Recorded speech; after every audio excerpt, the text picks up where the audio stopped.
We're recording. We're recording. Wow. We're back at it. Not Blackadder, we're back at it. Yeah. Richard's enjoying sucking on a throat lozenge while we do this one. I'm sore throat. Yeah. Probably COVID for the fourth time. I don't know. Could be. But what we're actually doing right now is just reminding everyone that thank you for listening to the show. And if you enjoy the show, please like, subscribe, comment, share. Share. Lots of sharing. Be kind. Yeah. Be kind to us. Yeah. Share. Because we want to grow. We want to grow the message and send the message out there. We've had some amazing guests, really. Really quality people. Yeah. Really interesting topics. And, if you go back through the catalogue, little playlist we got there, we should put that list out for everyone to look at. Well, it's all on the link tree. You can go to the link tree and you can check out all of the different formats. And now the exciting news is that you can also find us on Apple Podcasts. True. Yeah. And it's also, we're going international next week or the next podcast after this podcast. Well, we're not sure. One of our hosts is leaving these fair shores. Well, that was going to be my check-in, but we can say it now if you like. Well, this is different, isn't it, from the check-in? Yeah. Okay. Which host is leaving Sydney? Could be me. No, it's not. It's me. I'm jealous. But we're still going to be doing the show. We're just going to be doing it with like a three-way Zoom call. Yes. Three-way Zoom call. Yes. Did you see his eyes light up on that one? I don't know what you're talking about. What are you talking about? We are going to, well, it actually is perfect timing because it relates to our guest tonight as well. Yes, because she's in the place that you're going to. Yes. Wow. She's going to be a neighbour. Yeah, maybe. I'd be so excited if she is, although she might be a bit fitter than me. Yeah. But maybe she'll help to make me fit. Looking forward to meeting her. Yeah. Olympic gold medalist. Olympic gold medalist. medalist. I don't know that I've ever met an Olympic or talked to an Olympic gold medalist. I don't think so. I don't think I have either. I've met some Olympians, but not an Olympic gold medalist. Two-time. One of my best friends came 8th in the New South Wales Open 400-metre hurdles. Does that count? No. Okay. It's about as close to fame as I've come. I worked with an Olympian. Yeah, an Olympic kayaker. Cool. Yeah. Okay, so you're going to have to listen to this episode to find out where I'm going. And secreto. We'll speak to you soon. Don't forget, share, like, comment, everything. Yeah.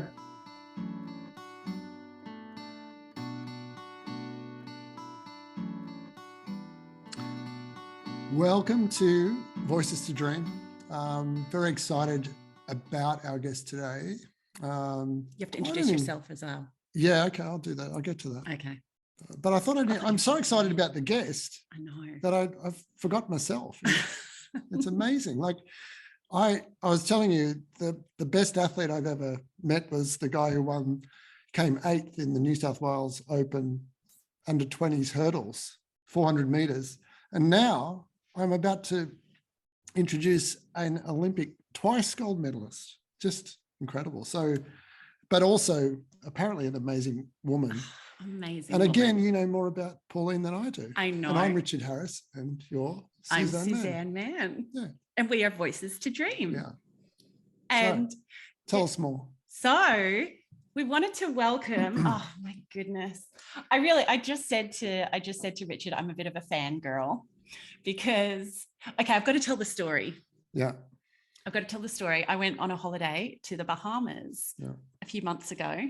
Yeah. And I met this amazing woman in the Gladstone Street markets. Is that right? Gladstone Road Gladstone Road Farmers Market. And she said to me that her memoirs were coming out. And I said, I'm going to have to go grab that. And so I pre-ordered it. Yeah. And this is the book, Running Sideways. So I wanted to introduce Pauline. Now, I forgot to ask, should we be saying Pauline Davis or Pauline Davis Thompson? Pauline Davis just fine. Okay. Pauline Davis, 2-time gold medal winning Olympic champion for the Bahamas. What's so exciting about the Bahamas? Well, we'll get to that. We'll get to that in my We'll check-in. I'll talk to that about that in my check-in. For our viewers. That's Pauline, welcome. And I really am. Now, once again, I put Post-it notes in on books with all the pages that I want to go back to. And the funny thing is that I lost my Post-it notes. So some of the pages I've actually just had to like fold over instead. So this isn't even all of the pages that I wanted to go back to. I loved your book so much. Thank you. So welcome to the show. Are we going to show the other book that's sponsoring the... Oh, later. Oh, what? No. Show. Oh, gosh. Where he's making me show his book because early in the piece, we never do it. We always do it like 4 hours into the podcast. Well, the exciting part about this one is that I didn't have my paperback with me. Mm-hmm. And so today I'm going to be reading from the hard copy version of Imagine. So Pauline, this is Richard's book. It is. Okay.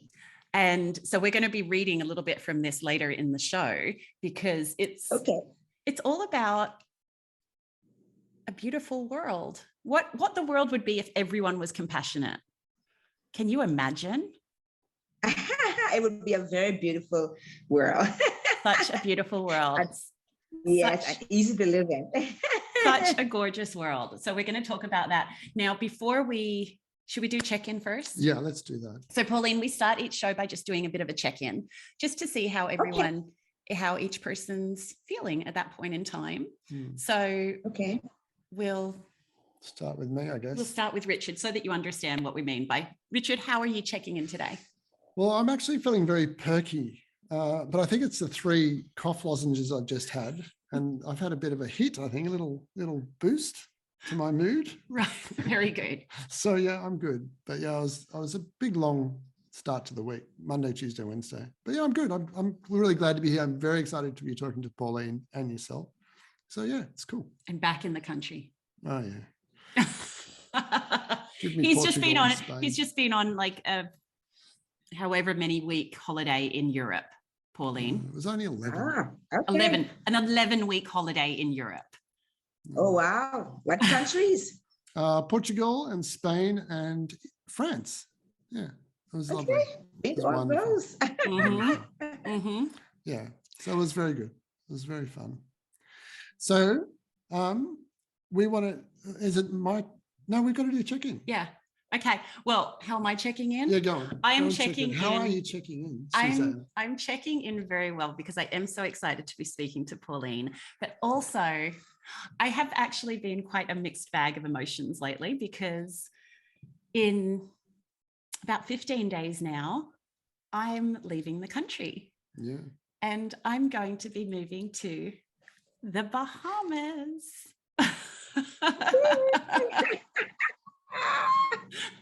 Which not many people in Australia say that, Pauline. So I am so excited.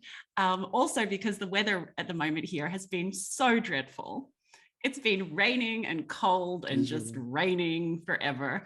So you always have perfect weather in the Bahamas. Is that fair to say? Most majority of the time. It's raining. It's currently raining in the Bahamas, but it's very, very warm. Very hot. Okay.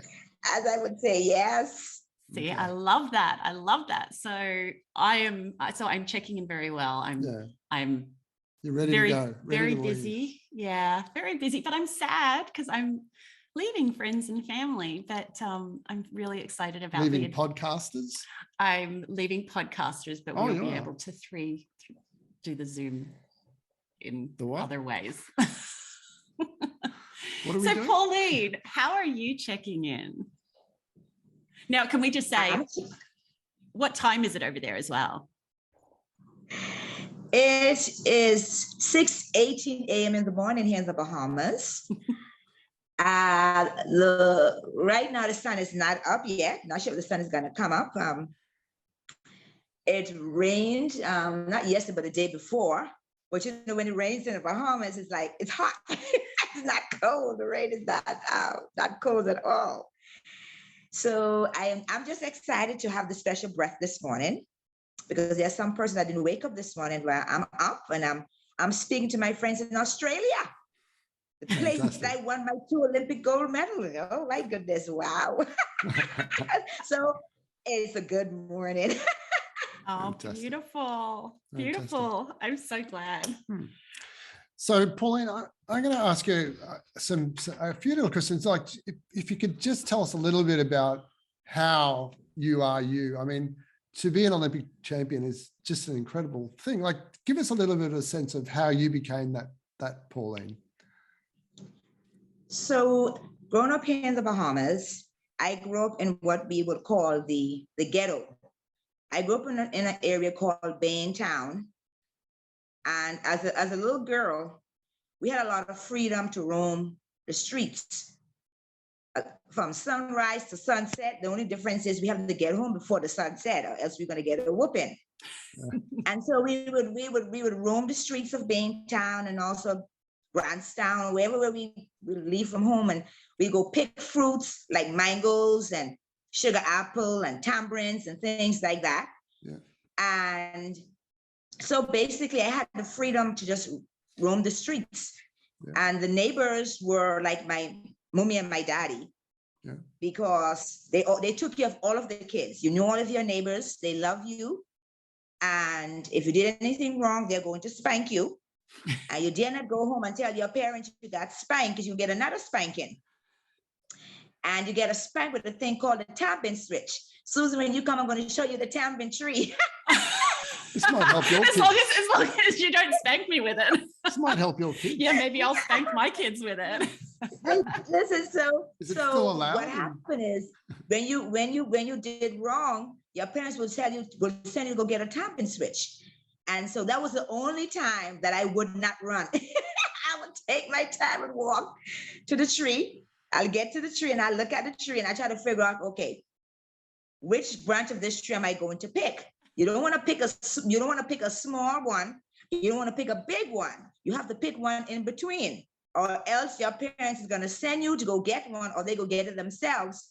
And you never want your parents to get the tampon switch. So you always want to make sure you choose right. Right. I love it. So you weren't running away from them. That's the secret of your skills, that you were running away from your parents so you wouldn't get the smack. Well, basically what it is, running in the streets in the Bahamas, that was just a common thing. We used to just run the streets, and we used to play relays. We used to go up in the coconut tree. Yeah. And the first person go up, pick a coconut, come back down, and the next person go up, pick a coconut, come back down, and the team that finished first is the winner. And so I had a really great time growing up in the Bahamas as a kid, because like I said, the adults took care of the children. It didn't have to be your parents. Mm. As long as you grew up in that community, everybody know your name and everybody know who you are and everybody know where you live. Yeah. And they took care of you. Yeah. That's just the way it was. And you had manners and respect for your elders. That's just the way it was.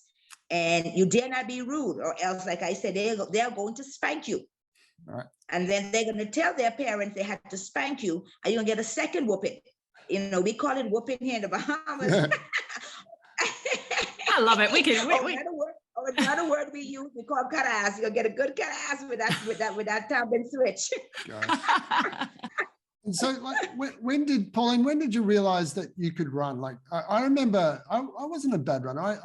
I did a bit of athletics and loved it, and I was, I never made it to any level, but that feeling, I think I remember when I was 6, of just the legs going and just flying. It was a funny feeling that the first time I realized that running was so joyful. Did something like that happen to you, or how did you know that you were going to get there? But basically, when I went to junior high, for some reason, even when I was in primary school, I just didn't really had any interest in running. It wasn't really like that. So when I went to junior high, and what they did, they placed us into clubs, or houses, right? Yeah. And then when I went up to PE, everybody was all excited that we were, we're going to be having this competition. And so I got excited because I'm used to running up and down the street in Baintown where I grew up, and where I was born and raised, and I grew up. And I decided that, you know what, okay, we're going to be having this tryout, and so I'm just going to go and be a part of it. So I ran from my house, and after I ran from my house, I did fairly well.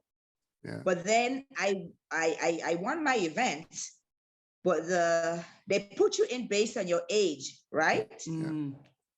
So then they said they were having a trial for the team, for the school team. Yeah. So I went out. So I am in grade 7, and I'm competing against the upperclassmen that are in grade 9. And so I went out to try to make the team. And I tell you, I did every single event I did. I did from the 100 to the 1500 meters. I even did a high jump and the long jump and everything. Yeah, wow. And I remember I didn't make the team. And I was beside myself. I just was crying and crying and crying and crying. And I didn't know that you had to like train. Yes. And so I was 7th grader. I'm thinking I'm going to beat these 9th graders. Yeah, and well, that didn't happen. No. So I go to the PE teacher who heads the team, and her name is Mrs. Knowles. Yeah. And I go to her and I'm pleading with her to put me on the team. Like, I'm like, Mrs. Knowles, I need to be on this team. Like, I want to run. And she was like, I think she was so taken back by my effort that she decided that she's going to put me on the team. But I was put on a team to be like a goofy girl. Like, so all the athletes would be like, Pauline, get my bag. Pauline, get me my shoe. Right. Pauline, get me some water. And you got to start somewhere. Yes, I run around like a chicken without a head, getting this one bag, getting this one shoe, getting this one water. And I was in my element. I was having joy and fun, you know? Yeah. And then I said, next year, I'm going to be on this team. Right. So determination, huh? That was there right from the beginning. One determined woman. Yeah, right. Yeah, determination. Then we start racing. Then we start racing in the streets. Like, the persons that I was grown up with, we're like, okay, let's race. Right. The girls race and boys race, and we just was constantly racing up and down in the street. So I didn't focus as much on picking the fruits. I started focusing more on running. Right. Now, Pauline, can you explain to us though, why, now I know the answer to this, but why is your book called Running Sideways though? The reason my book is called Running Sideways is because I used to have to go to the government tap to get water. And I used to fill the bucket. My sister and I, my sister's older than I, so we are the 2 oldest. And so I used to have to go to the government tap to get water. So I had to get the water home without spilling the water. And because my mommy would be at home waiting for the water. So I go to the tap, I fill the bucket. And because as a youngster, I was quite voluptuous, meaning I was somewhat developed front and back. And so the boys used to be in the bushes waiting for me to come to the tap for me to get the water. So I dart out of my yard. I'd be looking around. I go to the tap and I put the bucket there and I fill the water. And just when I'm about to finish filling the bucket, I start here rattling in the bushes. So now I know the boys are coming through the bushes. So I'm trying to get away from them, and I have to get this water home without spilling the water. So I'm carrying the bucket, and I lean my body sideways because that's where I figure out not to spill the water, and the way to figure out to also keep an eye on the boys at the same time to make sure that they are not going to catch me to feel me up, right? Because they will feel up my bungie, which is called butt. We call the butt. But bungie is butt in the Bahamas. Bungie, okay. So we call, yes. So for you, it's called butt. For us, we call it bungie. Okay. So the boys they would be trying to fill me up. I wasn't having none of that. So I got to get this water home. I got to get away from them and to make sure they don't fill me up. And I'm running sideways down the street. Wow. Very cool. All out sprint with a bucket full of water. Okay. Sideways. That's a good story. I love it. Sideways. And that gave you your lateral strength and you got all your extra muscles developed that way. Yes, that gave me a lot of strength. But what it did was it interfered initially with my running style. Oh. And so I had this real unorthodox running style. And so when you see me running sideways, but I'm moving, person were like, what in the world is this? What is going on? But they didn't understand my story. And so, when I got discovered by my coach, Mr. Never Wisdom, is when he started trying to fix the problem. Right. And did that take months or years, or how did they do that? Like, how do they change your style? It took years. First of all, when Coach Wisdom saw me, well, before Coach Wisdom saw me, there's a gentleman called Frank Rutherford. And Frank Rutherford was the Bahamas' first Olympic medalist. He won a bronze medal in the triple jump in Barcelona in 1992. Wow. So short history. When I finished, so I end up from junior high, I went to a school called L.W. Young, which is way, way out of the community that I live in. Is very, very far. I would have to drop my young brother and sister off to their little preschool. And then sometime I had to be literally in a dead sprint trying to get to the school on time, because the principal used to close that gate right on time. So you're either in or out.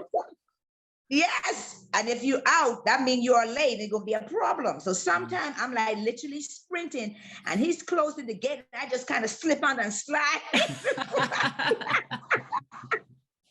Right? And the next thing is I'm trying not to, because I'm wearing a skirt and a blouse. And so at the same time, I'm trying not to dirty up my clothes.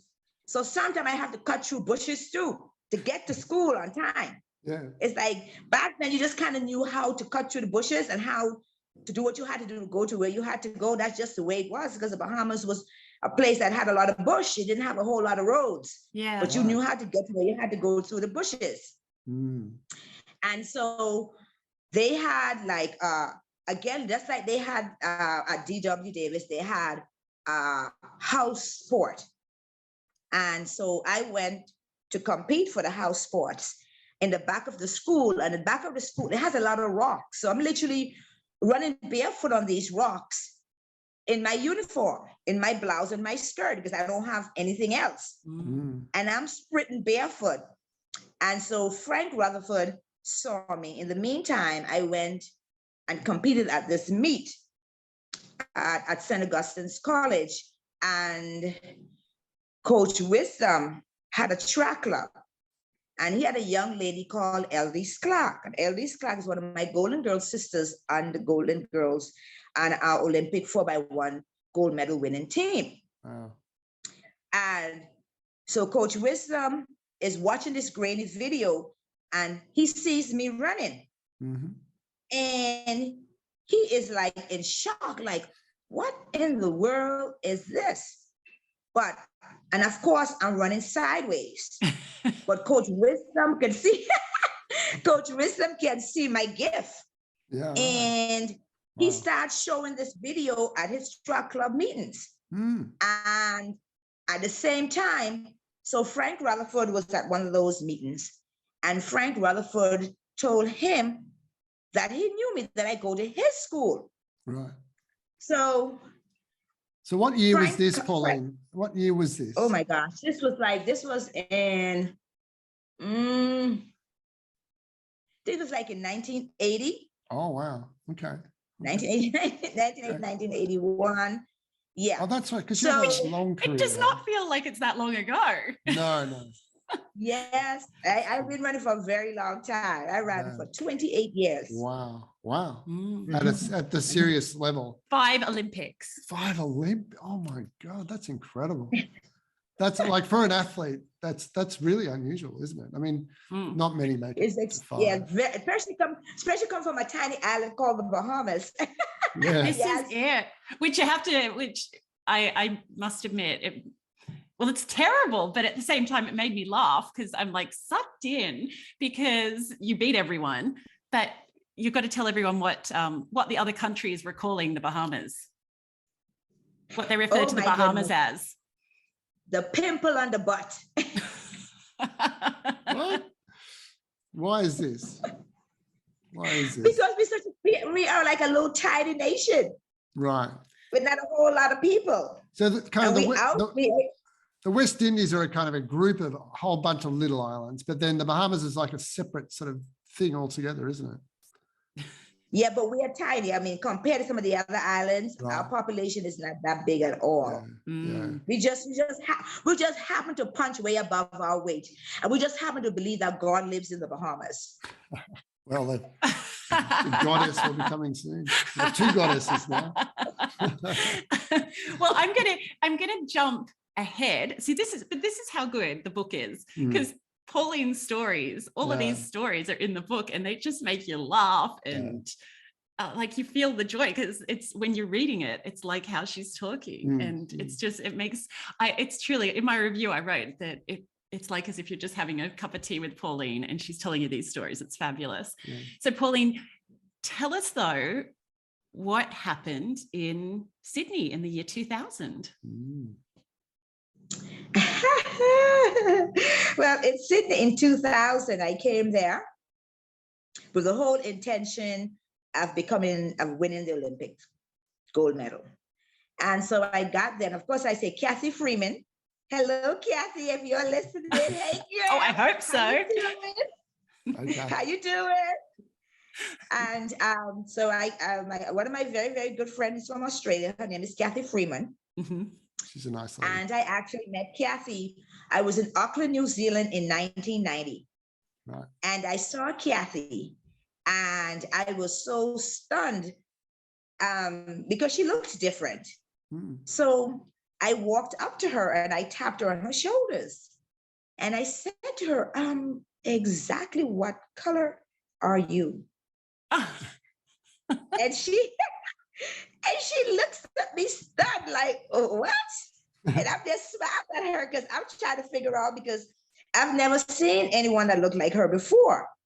Yeah. And she says, I am black. I say, you are? She said, yes. I said, oh my goodness. Well, my name is Pauline. I'm from the Bahamas. So nice to meet you. Right.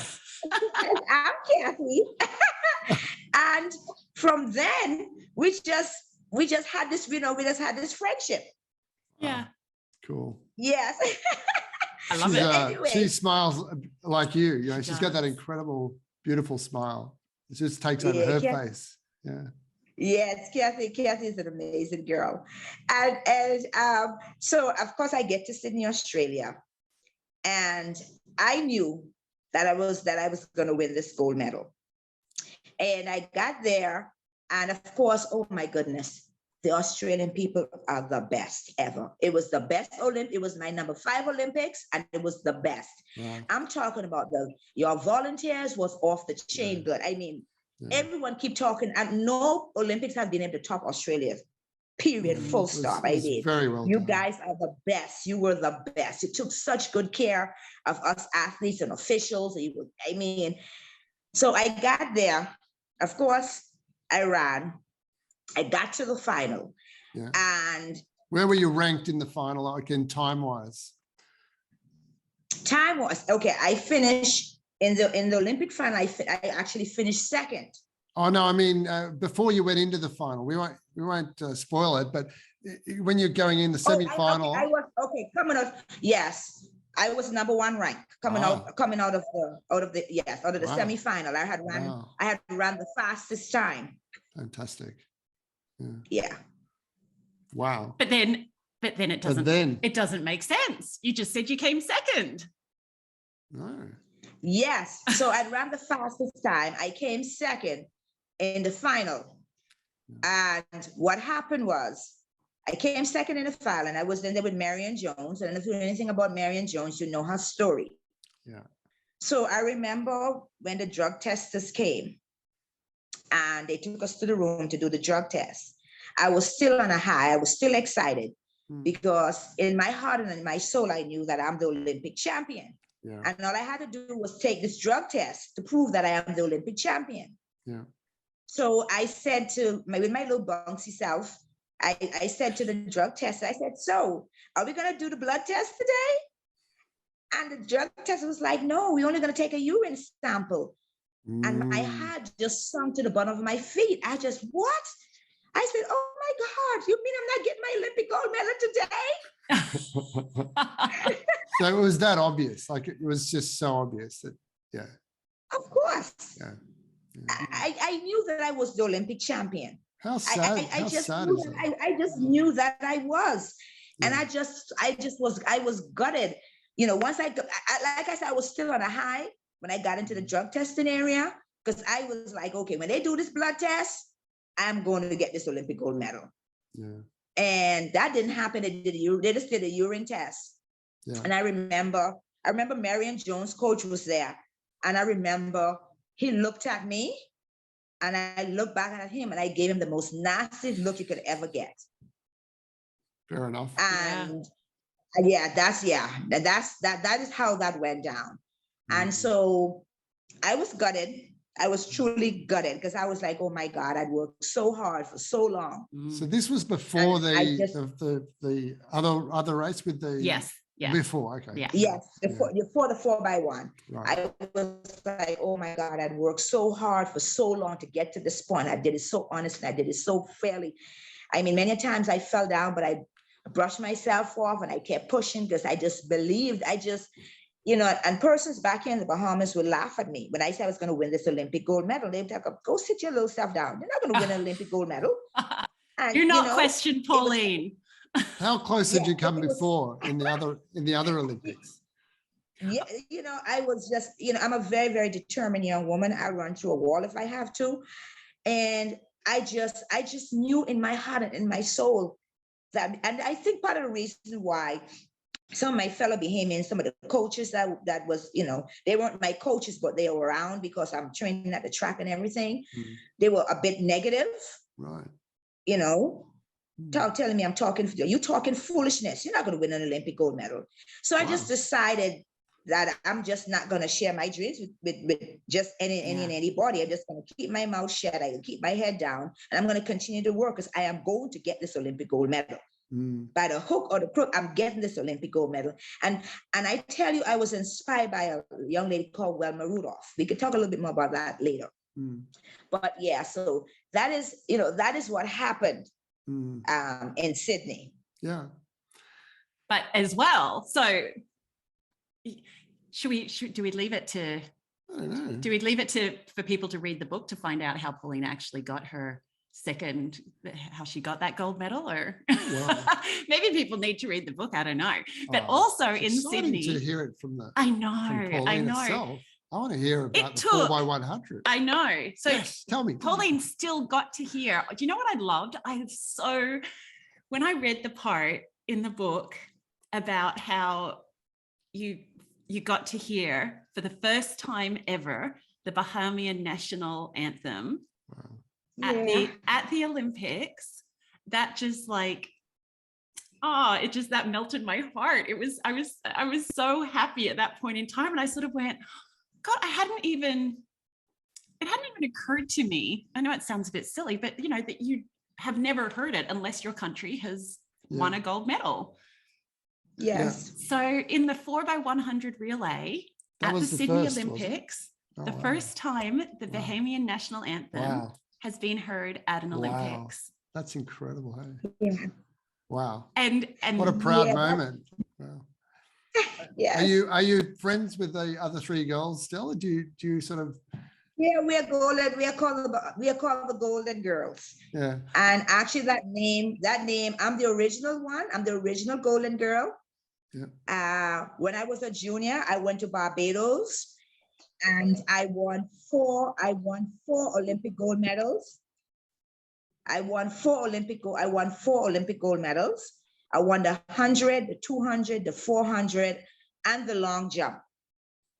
This is for and the it was junior? the first time as a junior, yes. Yeah. Right.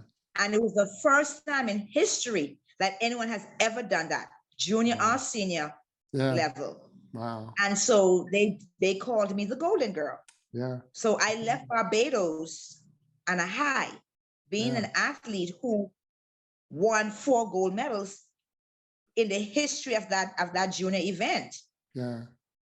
Incredible. And so that's where the name came from. Yeah. And then when my other sisters came along, they just started calling all of us the Golden Girls, and then they called me the original Golden Girl.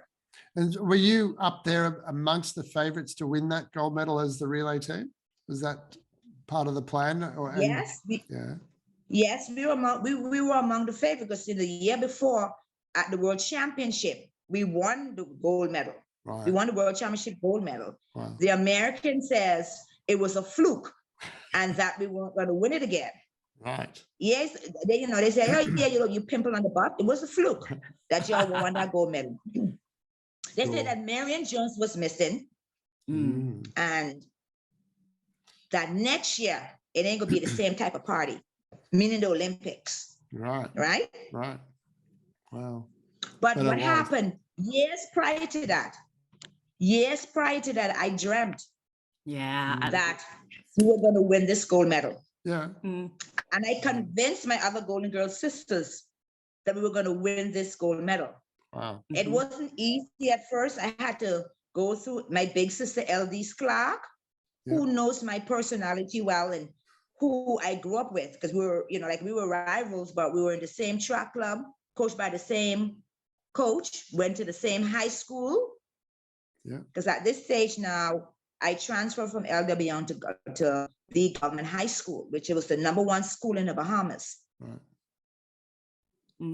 Yeah. Wow. See, and this is it. I mean, so Pauline, I mean, we're, as a podcast, we're called Voices to Dream because of that, I guess we got inspired because of this thing that every voice counts, and every dreaming is how we have hope, and all dreams are possible, and yes. This is truly it, that Pauline actually had a dream, a real dream, an actual dream that they were winning the gold medal.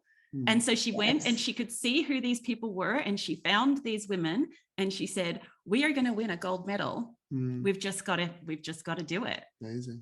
And so they went to the Olympics before. Where was the Olympics before? It's Barcelona? 96 in Atlanta. 96 in Atlanta. Atlanta. I should know that because I was living in Atlanta when they won that one. So because you won silver there, didn't you? We won silver, and my sisters were looking at my Golden Girls were looking at me sideways, like, okay, Pauline, I thought you said we're going to win this Olympic gold medal. And I looked at them, I said, listen, I see us win this Olympic gold medal in our dreams. I'm telling you what I saw. I guess it's going to be Australia. That's where we're going to win the gold. We're going to win the gold in Australia. Wow. And my big sister, LD, is always backing me up. She says, okay. She said, well, yeah, it's going to be Australia. I love it. Was it the same 4 girls? Was it the same girls that came across? The same 5 girls. Wow. It's 5 of us, the same 5 girls. Wow. Yes. Incredible. So it's a 4x100, but you have an alternate as well. So there's 5 of them. Yeah. So should we, I'm just going to check. It's supposed to be 6. On a relay team, it's supposed to be 6 girls. It's supposed to be 6, but it was only 5 of us. Yeah. See, because... But the Bahamas, to put it into perspective as well, I wrote it, I had it written down on some of my many notes, but I just loved this fact as well when Pauline says this. So in the year 2000, the US population was about 282 million. Yeah. Okay. Yeah. So that's how many people the US had to choose from for their relay team. Yeah. Yeah. The Bahamas had 298,000. So 0.1%. Like this is, it's just incredible. It's just amazing. Amazing, yeah. So Pauline, what we're going to do now, I'm just going to, because we're talking about dreaming, what we like to do in each episode as well is just read a little bit from Richard's book, which is Imagining. Imagining? No, Imagine. So, but it's about imagining and dreaming, because we want this show as well to be about looking at what the world can be, you know, and how we can make a better world and brainstorm that a bit as well. So the part that we chose to read for you, it's not about the Bahamas specifically. I didn't. Bahamas is too nice for my book. Yeah. I picked some difficult places. Well, this part's actually based in South Africa, isn't it? Yeah. This part's South Africa. Yeah. But what I thought was interesting about this was, I think it's similar ideas to some of the things that you have come across in your life as well, because you've really experienced some racism and a lot of inequality in your life. But this is after I Day. So this is once everyone is actually compassionate, what that world ends up being like. So I'll just read this little bit here. Now, am I saying his name correctly? Lungelo. Okay. Lungelo. Okay, I'll just forget his name. I'll skip the name part. No, you're going to say that. Was always worried that the integration would destroy cultures, but his fears were allayed as the months after I Day passed. The collective wisdom that was brought to the problems of integration dealt with his concerns. There was a melting pot of Indian, African, colored, Boer, and English culture, where every element was encouraged to be shared, not abandoned. People were not afraid anymore to learn about the other cultures and to embrace the cooking styles, dances, fashions, and speech. Fear was no longer a factor for anyone, and learning was the main agenda. People spent time being present for the important ceremonies of others and trying to see how life was lived from other perspectives. Some elements were less popular. In general, Western fashions gave way to a more rustic and authentic South African dress. Music was no longer a barrier, and a unique African style emerged that was loved right around the world. Can you imagine such a place, Pauline? And with everything you have gone through in life, what do you think? Do you believe that that is possible in the world? Of course, I believe that.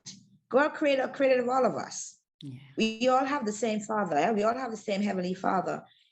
And He created every single one of us. We are all unique people, and we are all beautiful people. And so with all the issues I went through, and I grew up in the Bahamas where my color wasn't an issue. And I can tell you that, like, when I went to University of Alabama, I got a rude awakening. I got a shock of my life. I never even knew that, like, I'm Black and you are white. I just knew that you were a human being. I just thought that I'm dark and you are light. And so when I went to University of Alabama, I went through culture shock. Yeah. Because you probably read part of this already, Susanna, in that book, where someone said to me, I've got a check what from are you? Alabama. Yeah. Someone said, what are you?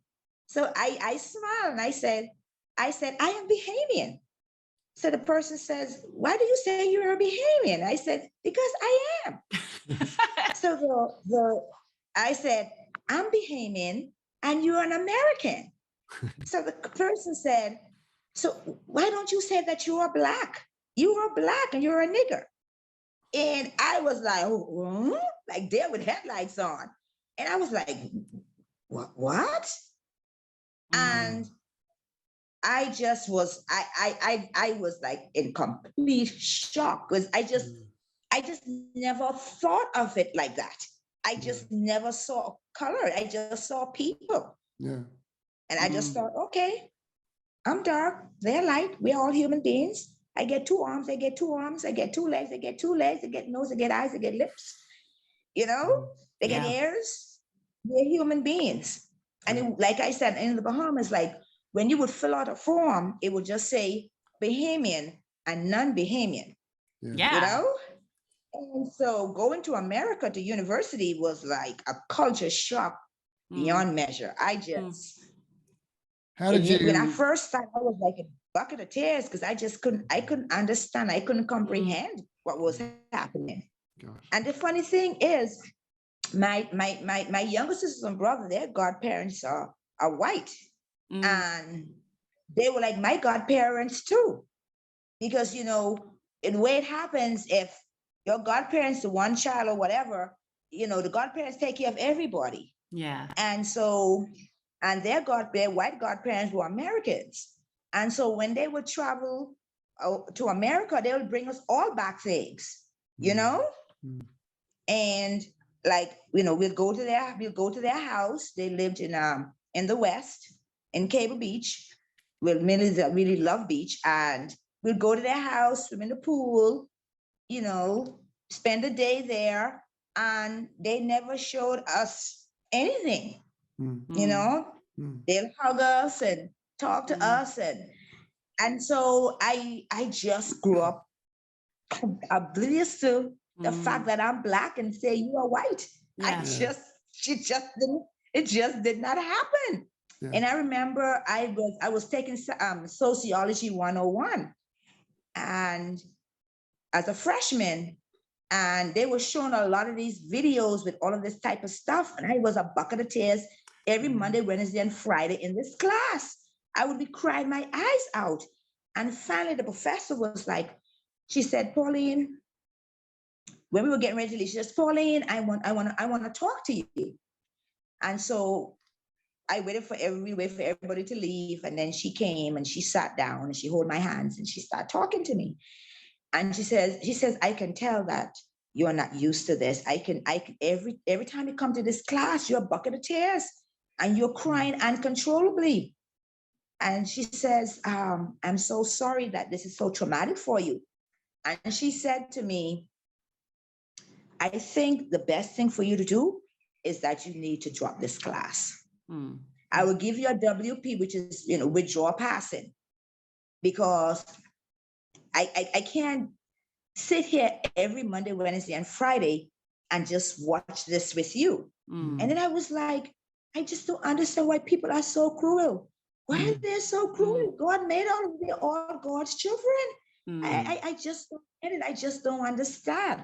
Why is it like this? Yeah. You know? What do you think? What do we do? What do you think we do about it? Yeah. How do we make a difference in the world to help people to understand this, that we are all just people and it doesn't matter the color of our skin? You know, there's so many people that are still stuck in these old ways, but what do we do to shift the paradigm? That's a very good question, Susanna. At times I pray about it. I remember when I was younger, I prayed a lot about it because I just couldn't understand what was happening. And I think it's ignorance on a lot of people's part, because it's obvious there's a higher being. It's obvious that there's a God, and there is a God, and he watches over us. And Susan, if you have read my book, you know what I mean, yes? Yeah, you know that incident that happened, and then he sent somebody to save me. You know yes, that, right? Yes, yeah. Okay. Yeah. And I think we are slowly breaking down these barriers to get people to understand that we are all uniquely made, and that God loves each and every one of us. It's like the rainbow. We are like the rainbow. He created the rainbow. It's so beautiful. In all of its colors. Did you, yes. Pauline, when you were at uni and you were sort of coping with that, did you have any, one question is how you did cope with it. And secondly, did you have any breakthroughs with people? Did you kind of break down that barrier between people in your experience there? So Alabama is like probably one of the hardest places to break down things. Can I just say though, again, when you read Pauline's story, some of the things that she's had to go through, like Pauline has just mentioned university, but like when can we tell the story about, because this just blew my mind, the story about when you just asked 2 questions. Yeah, I know, but this will relate to those. Okay. This will relate to those as well, as to how she was combating it by your first day at the World Athletics Council. Oh, yeah. Yeah, my first day at the World Athletic Council. So when I got elected to the World Athletic Council in 2007 in Japan. And later on that year, I went, the World Athletic Council office is in Monaco, France. And so I got there, I was so excited. I'm the first Black woman to be elected to the World Athletic Council. And it was overwhelming. I got a whole ton of votes. And so I was so eager to get my day started, to serve my sport and to serve my country, the Bahamas. And so after breakfast, I went to the room. So I go to the room, and to my shocker, it's set up like the United States. Have you ever seen the United Nations meetings? The World Athletic Council meetings are set up the same way. So I was so excited because everything just looked so beautiful, and all these tables and all these microphones and all kind of gadgets all over the place, and these booths where the translators are sitting and all that type of stuff. So I started to walk around the table, and I just see names of persons. Some of the names I recognized because I already knew some of those persons, and I walk around and I start trying to find my name. So as I approach my name, I just see all these beautiful rose petals all over the desk by my name. And I was like, oh my goodness, this is so amazing. Wow. They're welcoming me with all these beautiful rose petals. I was just beside myself. I was giddy with excitement. And as I approach this table, I look and I see the heart that they use the rose petal to make hearts and stuff like that, right? Mm-hmm. And I'm still excited. So as I get closer, when I get up, they use the word, the rose petal to spell the word nigger. They say, nigger, go home. You are not needed here. No, you are not wanted here is the word. And I start screaming hysterically at the top of my lungs. I was having convulsions. I was shaking and I was screaming. And my other colleagues, everybody just came running towards me, trying to figure out what is going on. And when they saw what was written there, and at the time, Lamine Diak was the president. So it wasn't that there was no Black person on the council. He was the president and he was there. But I was the first Black woman. And he demanded that they clean up all the mess. And I went to the bathroom because at this time I'm crying a bucket of tears and I'm still having convulsions. I'm just like shaking. And I go to the bathroom to kind of compose myself and to catch myself. And I looked in the mirror. Once I composed myself and cleaned up myself, and I stopped myself from crying because I stood there for a while just crying. And then I looked in the mirror and I looked at the girl looking back at me. And I said to her, I said, they ain't seen nothing yet.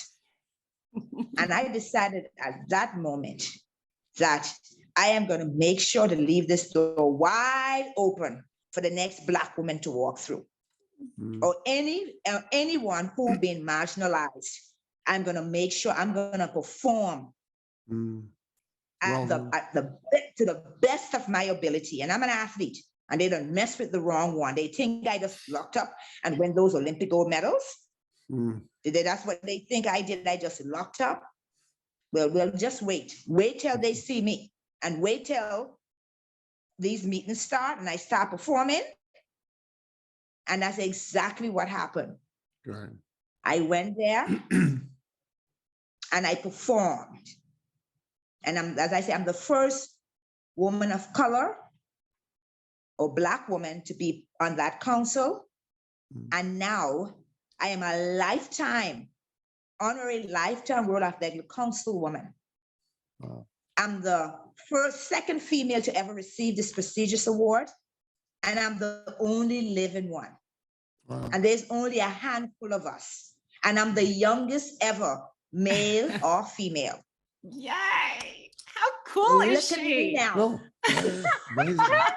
See, that's why I wanted her to tell that That's story a- to answer your question Yeah, as to yeah. what Pauline does. Pauline just goes in there, she talks to herself, and she Yeah. says, "You're not going to get to me." Yeah, fantastic. Yeah. Oh, that's great. I absolutely love it. Incredible. But Sheer determination. Sheer determination. And Yeah. yet, Yeah, to overcome. as well, you are so humble and, just incredible. Everyone needs to read this book because everyone needs to be talking about Pauline Davis. Yeah. Okay.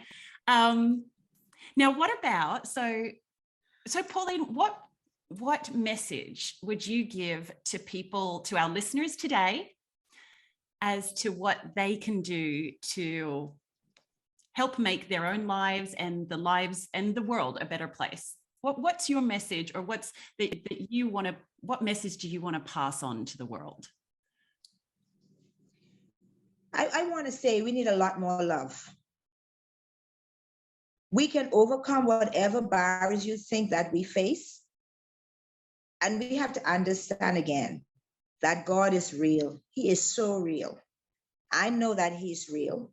And if you read my book, you will know that he's real. There's going to be a chapter in my book where you're going to read that chapter and you're going to recognize that God is so real. And he watches over every single one of his children, and he's colorblind because he created every single one of us in his own image. And it doesn't matter what religion you're talking about, but there is a God, this isn't religion specific. This is just that there's a higher being there that is. Yes. Yeah. That is watching over all of us. And he's saying to us, my son, my daughter, I have created all of you equal. Yeah. You come from me. You are my rib. You are my flesh. Whether you are dark, whether you are light, whether you are brown, whatever you want to call yourselves, I created you in my own image. And I love every single one of you because I created you. Pauline, can I ask you a little bit about Bahamas, given that you're going there in a couple of weeks' time? I'm hoping that Pauline's going to show me around. I want to know, Yes. like, how do you see the Bahamas, like, as a place to live, it's a funny sort of community, isn't it? Because you've got all these sort of expats that come and want to live there for some strange reason. I don't know why, but I think there's a whole bunch of reasons. Obviously the climate, the friendly people, the food, and tax. No, we won't go into that. But tell us a little bit, what's your perspective on the community that is the Bahamas and this funny mix of expats and real people? Well, you said it, Richard. Yeah, you said it. We are in the Bahamas. We are very warm and friendly people. We are very giving people. God has blessed us with a beautiful, beautiful, amazingly beautiful country. Yeah. And I've traveled to 177 countries, and so I know how blessed we are in the Bahamas with our warm, beautiful weather. Yeah.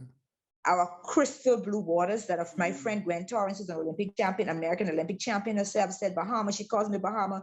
Girl, y'all put Kool-Aid in the water.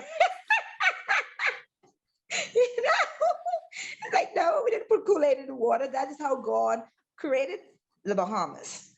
And like I say, I think everyone, they love the Bahamian food.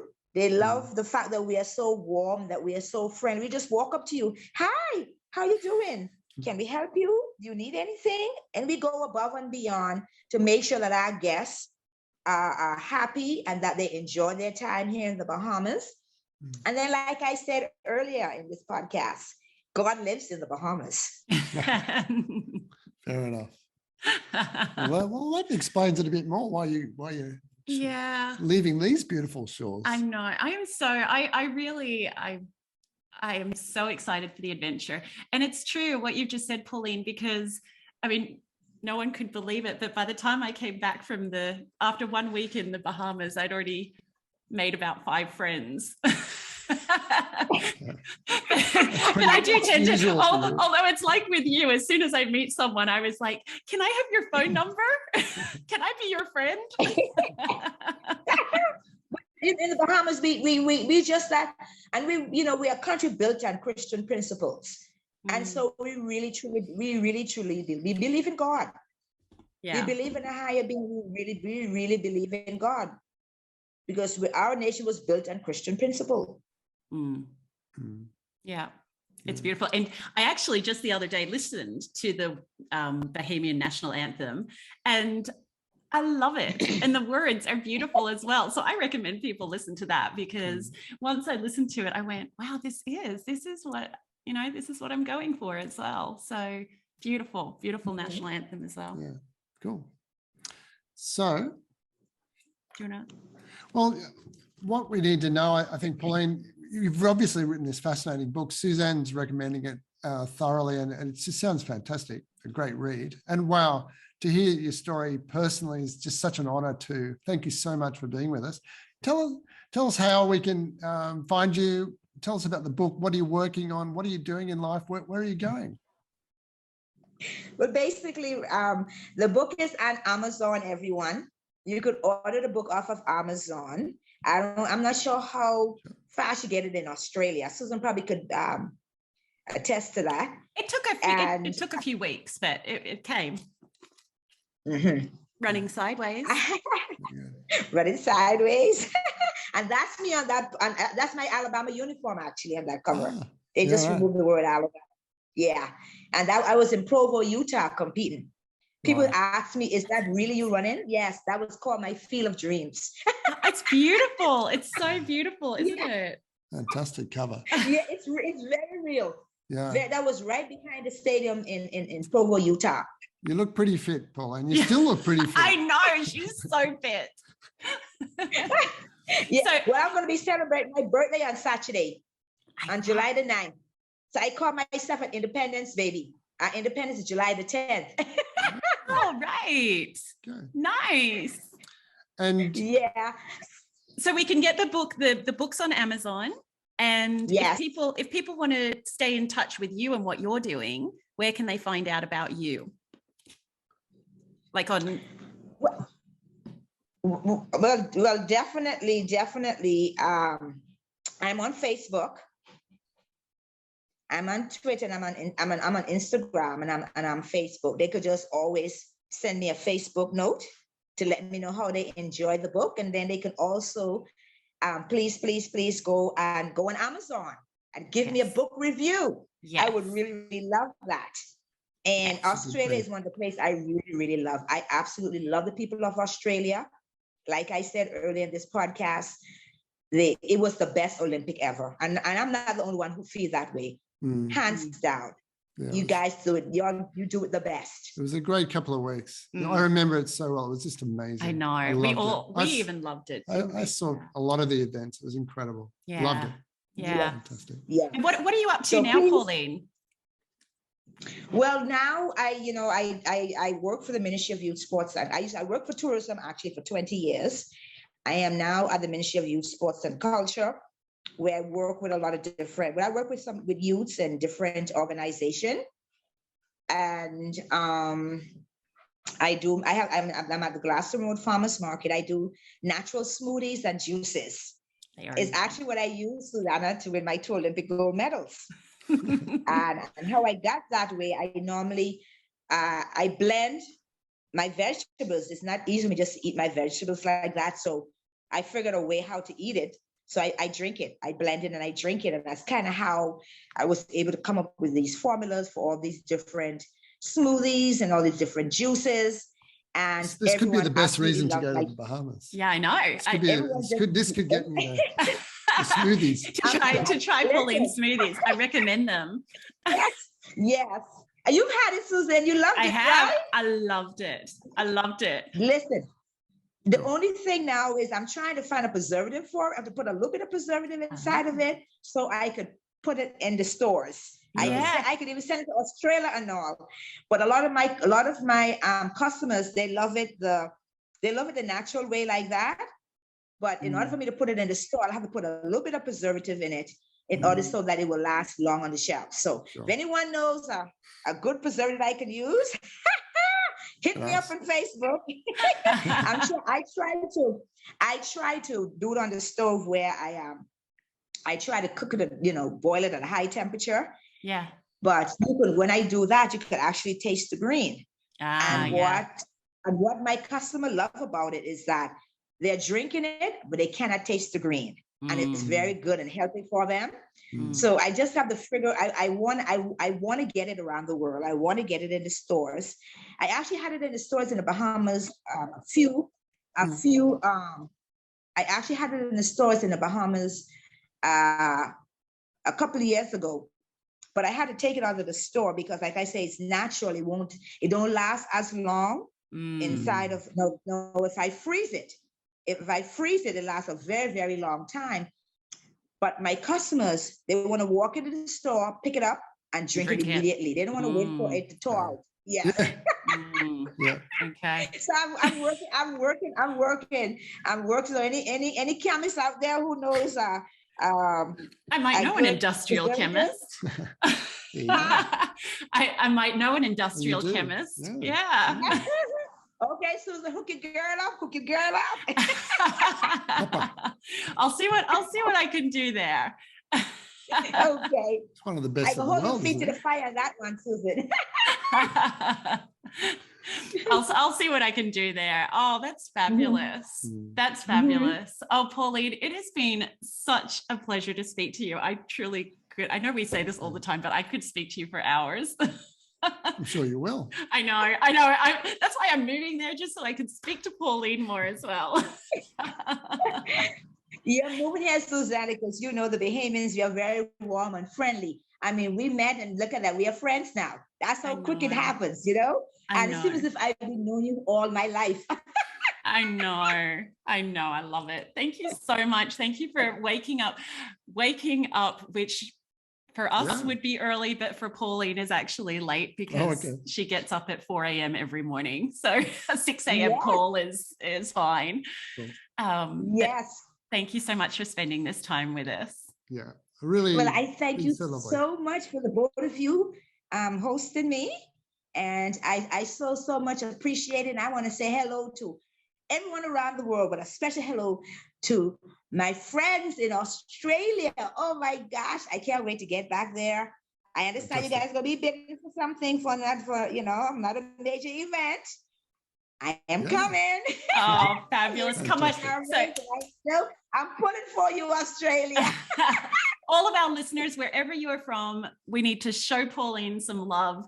Get behind her, read this book, follow her on Twitter, Facebook, all of it, because she deserves to be heard. Her story needs to be heard. Yeah. And fabulous. Thank you so much. Okay. Bye, Pauline. Bye now.